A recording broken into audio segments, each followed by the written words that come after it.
Ciao e ben ritrovato! Nei video precedenti abbiamo visto che è veramente molto importante creare dei video perché ti servono i video per i shorts, i video per TikTok, i video per YouTube. Quindi abbiamo visto che ci sono anche delle app che ti permettono di fare questo, ma a volte è meglio utilizzare un programma desktop, un programma per il tuo computer, specialmente se hai delle esigenze particolari come quella di creare dei video con sfondo trasparente. Questi video possono essere creati per mettere uno sfondo migliore dietro di te oppure anche semplicemente per esportare questo video da poi poter riutilizzare al di sopra di altri. Quindi di cosa parliamo? Parliamo di Premiere e dello sfondo trasparente. Andiamo a vedere come si fa.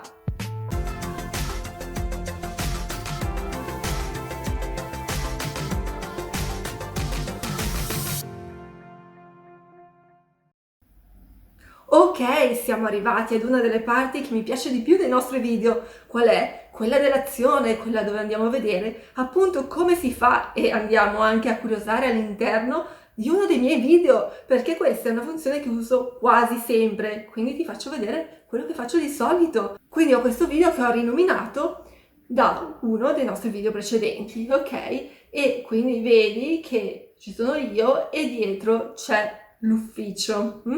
Ma la verità è che questo ufficio è solo uno sfondo e questo penso che tu l'avevi anche capito. Quindi se io vado infatti a togliere questo livello vedi che c'è il nero, ma non è che è nero perché è nero lo sfondo, ma perché è trasparente, ok? Quindi come ho fatto a fare questo? Se io vado sulla nostra clip, sul nostro video e vado dentro effetti, aspetta un attimo che adesso compare. Ok, siamo qui in controllo effetti, quindi vedi che c'è Ultra, questa funzione mi ha permesso proprio di creare questo effetto trasparente. Ma come ho fatto? Guarda, non c'è problema, cancello e rifaccio, così vedi anche tu. Quindi se io clicco e faccio canc, vedi che c'è lo sfondo verde dietro di me. Puoi utilizzare un green screen, quindi un telo verde, puoi pitturare il muro di verde con l'apposita pittura, dipende da te.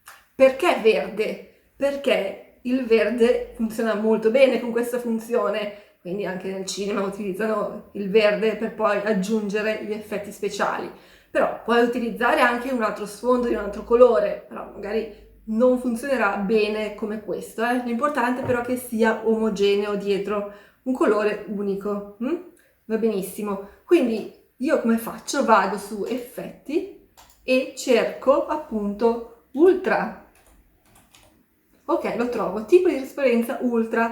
Bene, adesso ho selezionato ultra nella lista dei miei effetti, ma cosa devo fare per poterlo applicare alla mia clip? Prima di tutto, sembra banale, ma devo essere sicura che ho selezionato la clip corretta. Adesso ne ho solo una, ma solitamente in un qualsiasi progetto ne ho più di una. Quindi se io vado a selezionare un'altra clip, Premiere non sa quello che voglio fare, quindi lo applicherà alla clip che ho selezionato.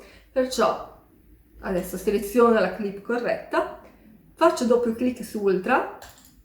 Perfetto. Come vedi al momento non è successo assolutamente niente, perché devo poi andare a selezionare il colore corretto. Quindi clicco qua dove c'è il contagocce e clicco su verde, sullo sfondo verde. Come vedi è un po', c'è qualche alone, insomma, non è proprio perfetto. E quindi cosa devo fare? Non c'è problema perché come vedi ci sono anche le impostazioni leggero, forte, personale. Provo con forte, ma già molto meglio. Ma solitamente io cosa faccio? Vado anche a fare una pulitura del mascherino, così con il contrasto e il punto medio vado a migliorare tutta la situazione. Vedi, già così, poi col punto medio, vedi, anche l'angolo risulta molto meglio, ok? Perfetto, fantastico. Abbiamo detto perché lo sfondo verde?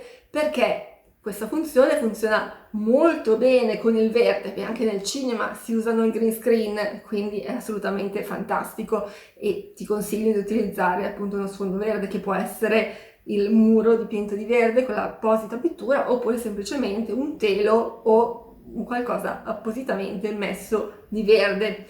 Questa funzione funziona anche con altri colori, ma sicuramente non abbiamo lo stesso effetto. Va bene? Perfetto, ok. Quindi adesso io posso andare dentro a mettere il mio sfondo come c'era prima. Vedi che la clip è un po' più piccola, io posso ridimensionarla direttamente e metterla alla dimensione del fotogramma. Così si fa prima e non c'è problema, ok? Quindi ho messo la dimensione del fotogramma. Adesso sono pronta per l'esportazione, fantastico! Quindi cosa faccio? Semplice, vado su File, Esporta, File multimediali. Quindi di solito si esporta con H264 e poi posso andare a scegliere anche il formato. Ci sono tante opzioni sotto, di solito faccio come sorgente e poi dopo vado a mettere anche i vari parametri, ma se vuoi è valido anche YouTube, per esempio 4K Ultra HD, quindi fai esporta e lui te lo esporta tranquillamente, hai il tuo video. Ma cosa fare e soprattutto come fare se voglio esportare il video in trasparenza, quindi senza lo sfondo, perché poi dopo voglio reimportarlo in un altro video e utilizzarlo in modo diverso. Basta che io tolgo in questo caso lo sfondo che avevo messo e quindi ho il mio video di trasparenza e il procedimento è lo stesso, è solo una differenza di esportazione. Quindi torniamo in File, Esporta, File multimediali, vedi QuickTime questa volta, GoPro Cineform a 12 bit con alfa e profondità di bit massima. Quindi se tu lo esporti in questo modo, sei pronto, fai esporta e il gioco è fatto. Come viene fatto? Quindi io l'avevo già fatto in precedenza e se tu vedi, per esempio, adesso ridimensiona la dimensione fotogramma così che diventa più grande. Questa clip finisce qui, quindi se io riporto un'altra clip, andiamo a cercare, l'avevo chiamato Trasp, ok, Trasp Mov.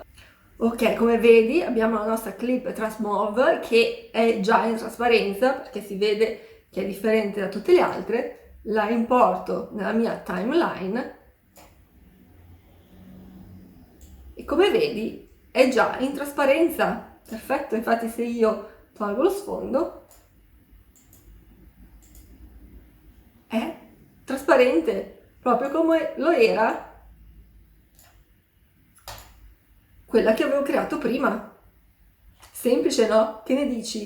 Benissimo, anche per oggi è tutto e poi sono veramente molto contenta perché sono riuscita a condividere con te questa funzionalità che trovo molto utile. Infatti ti ho detto che la utilizzo molto spesso, quasi sempre, ok? Quindi ci tenevo veramente molto a farti vedere come funziona, come si usa e tu cosa ne pensi? Ti potrà essere utile? Fammi sapere nei commenti qui sotto. E poi vorrei assolutamente ringraziarti perché se sei arrivato fino a questo punto vuol dire che hai guardato tutto il video e quindi grazie mille. In più, se ti fa piacere metti un bel like a questo video e clicca su iscriviti se non l'hai ancora fatto e puoi utilizzare anche la funzione dei grazie. Ciao e alla prossima!